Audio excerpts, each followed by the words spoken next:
Hey guys, I wanted to come online and share, I guess, what Yah had really led me to.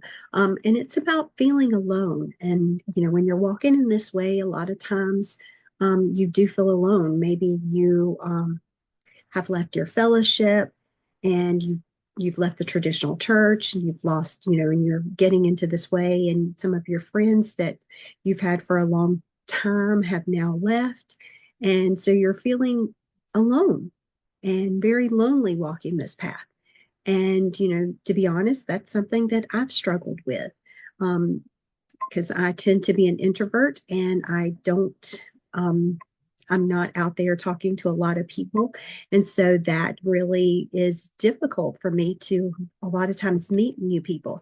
And when talking with a group of girls online, y'all really led me to this teaching. And I believe that he let I was seeking him more and more, and I believe that he led me to this teaching, and I really wanted just to share it with you. Hopefully it will encourage you too, because first of all, I got to thinking about, well, who am I? Well, I believe that I am a part of Israel. And Romans chapter 9 and verse 6 says, but the present condition of Israel does not mean that the word of God has failed. For not everyone from Israel is truly a part of Israel. Indeed, not all the descendants are of the seed of Abraham. Rather, it is what is to be called your seed will be in Yitzhak. In other words, it's not the physical children who are the children of Elohim, but the children of the promise, who refers to who are considered the seed. And I look at myself, I am a child of Elohim. I am a child of the promise. And therefore, if I'm a child of the promise, then I am a child of the seed and grafted into a part of Israel. And even Paul in Ephesians chapter 2 and verse 11 says, therefore, remember your former state. You were Gentiles by birth, called the uncircumcised by those who merely, because of the operation of their flesh, are called circumcised. At that time, you had no Mashiach. You were estranged from the national life of Israel. So they were away from Israel when they were Gentiles. But now you were foreigners to the covenants, embodying God's promise. So they were a part of God's promise. You were in this world without hope and without Elohim. But now you who were once far off have been brought near through the shedding of Mashiach's blood. So if they were once those things, they're not that anymore, and they've been brought near through the shedding of the Mashiach's blood. So, I'm looking at this. Yes, I am a part of Israel. Now, many of you are beginning to realize this and come to this knowledge. And it doesn't mean that we're Jewish or that we're replacing um, the natural born Israel, but that we've crossed over and we've become part of that nation of Israel. Now, remember, think about the new covenant. That we always want to talk about the new covenant in the church. The new covenant was given to Israel, not the church. If we go to Jeremiah chapter 31 and verse 30, here the days are coming, says Adonai, when I will make a new covenant with the house of Israel and with the house of Yehuda. So he's making the covenant with the house of Israel and the house of Yehuda. Remember, the kingdom was split. Okay. It will not be like the covenant I made with their fathers on the day I took them by the hand and brought them out of the land of Egypt, because they, for their part, violated my covenant, even though I, for my part, was a husband to them, says Adonai. For this is the covenant I will make with the house of Israel after those days, says Adonai. I will put my Torah within them and write it on their hearts. I will be their Elohim and they will be my people. So, if I'm part of this covenant and I am part of Israel, why am I feeling so lonely? What now? Why am I feeling this way? What is going on? You would think that coming into this way and doing y'all's words, that sometimes we wouldn't feel so alone. And this is the teaching that y'all led me to. If we go back to Genesis chapter 32, remember Jacob, who was renamed Israel, and we look at how he gets this name Israel. So I'm going to go back to Genesis 32, and I'm going to start in verse 23, talking about Jacob. He got up that night, took his 2 wives, his 2 slave girls, and his 11 children, and he forded the river Yabok. He took them and he sent them across the stream. Then he sent his possessions across. And Yaakov, Jacob, was left alone. Then some man wrestled with him until daybreak. And when he saw that he did not defeat Yaakov, he struck Yaakov's hip socket so that the hip was dislocated while wrestling with him. And the man said, "Let me go, because it's daybreak." But Yaakov replied, "I won't let you go unless you bless me." And the man said, "What is your name?" And he answered, "Yaakov." And then the man said, "From now on, you will no longer be called Yaakov, but Israel, because you have shown great strength to both God and men and have prevailed." And Yaakov asked him, "Please tell me your name." But he answered, "Why are you asking me about my name?" And he blessed them there. And Yaakov called the place Peniel, or face of God, because I have seen God face to face, yet my life is spared. Now, look at this portion and notice what's happening here. Yaakov, Jacob, he sent everyone else away and he was left alone. And it was when he was all alone that this transformation could really happen. That, it was when he was free from all of these outside influences, from family, from friends, from everybody else. There was no one else but Yaakov and Yah. And only when it's you and Yah that you're forced to confront, those things that you believe, do they line up with the word? And if you look at where this happens, he says that he's at the fort, Yabok. And Yabok in Hebrew means emptying. So here is Yaakov, and he's at the place of emptying out. He empties himself out, and that there's no one else but Yah. And notice, when he was alone, what happens next? It's when he was left alone and he's at this place of emptying out that this wrestling occurs. Now we see examples of wrestling with Yah, or in Scripture. Moses, he spent time alone with Yah up on the mountain, and when he received the Torah. And 1 Kings 19, Elijah, when he's running from the prophets of Baal, he actually gets off. He goes to the plain alone, and that's when he heard Yah's voice speaking to him, and he's listening and all these things, and the voice wasn't there. It was in that whisper. Yeshua was alone in the wilderness. He goes out there alone to be tested, or where that wrestling occurs. And in Ezekiel chapter 3, Ezekiel was brought out alone to the plain, and that's where Yah spoke to him. So, being alone with Yah is when we're going to have that time within ourselves that we're wrestling with something. Ezekiel chapter 20 and verse 33 says, "As I live, says Yah Elohim, I swear that surely with a mighty hand and an outstretched arm and with poured out fury, I myself will be a king over you. I will bring you out from the peoples and gather you out of the countries where you were scattered. With a mighty hand and an outstretched arm and poured out fury, then I will bring you into the deserts of the people and judge you face to face. Just as I judged your ancestors in the desert of the land of Egypt, so I will judge you, says Yah Elohim. I will make you pass under the crook and bring you into the obligations of the covenant." So, just like Israel is brought out of Egypt and comes out into the desert, we see that this prophecy, which is talking about a future prophecy, he's going to bring us out. And what's the whole purpose of him bringing us out?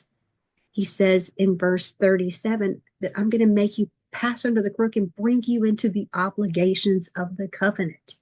It's so that we can come into his covenant and start really walking his ways and become who we are meant to be, becoming Israel, just like Yaakov was transformed from Yaakov, the man of the flesh, into the spiritual man, Israel. And it wasn't easy. Yaakov wrestled all night long, and he wrestled until he got the blessing. So it's something that, a lot of times we don't need to give up. Deuteronomy chapter 4 and verse 29 says, however, from there you will seek Yah your Elohim, and you will find him if you search after him with all of your heart and your being. In your distress, when all of these things come upon you, in the Aheret Hayamim, you will return to Yah your Elohim and listen to what he says. So think about it. He's telling you that if you look for him, you've got to seek him though. But if you look for him, he will let you find him. So we can't give up. We need to seek him with all of our heart. In the Brit Hadashah, in Luke chapter 18, in verse 1, it says, then Yeshua told his Talmudim a parable in order to impress on them that they must always keep praying and not to lose heart. In a certain town, there was a judge who neither feared Elohim nor respected other people.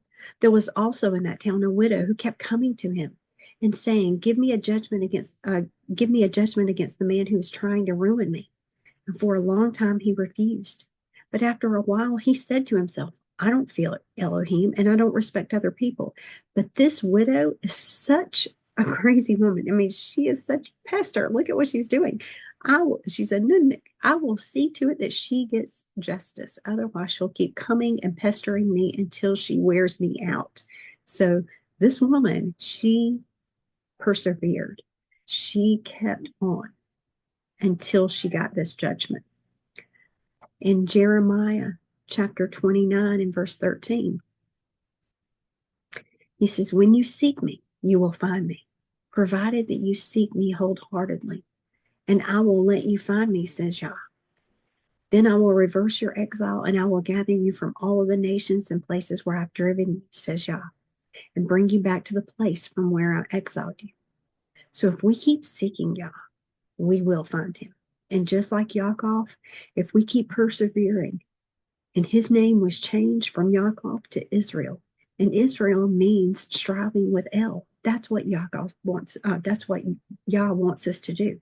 He wants us to strive with him. And just as Yaakov was blessed by this encounter with Yah, we're blessed by our encounter with Yah. And yet Yaakov was forever changed. He had a limp. His hip socket was out. He limped forever, after that. In Genesis 32 and 32, it says, as the sun rose upon him, he went on past Peniel, limping at the hip. So our experience of coming out of Babylon, leaving those pagan ways, striving with Yah, is going to leave us changed. And in some ways, we may be like Yaakov. We may, be injured. And what do I mean by that? Doesn't mean, you're going to have a physical injury, but when you're injured, you're hurt, you've lost something. We may have lost things like family. We may have lost friends. And that hurt's going to be with us. And sometimes it may be with us for a long time. But notice what happens next. Yaakov then crosses over. Well, what's he crossing over?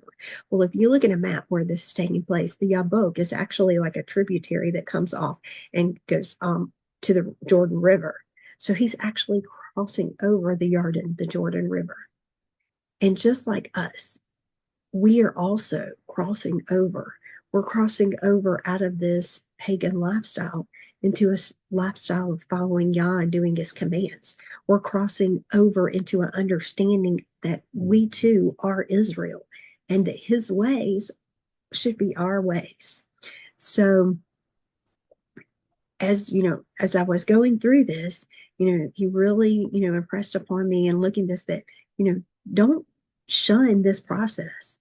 Embrace this process of being alone and feeling this way, because he's trying to change you from being of the flesh into walking more in the spirit.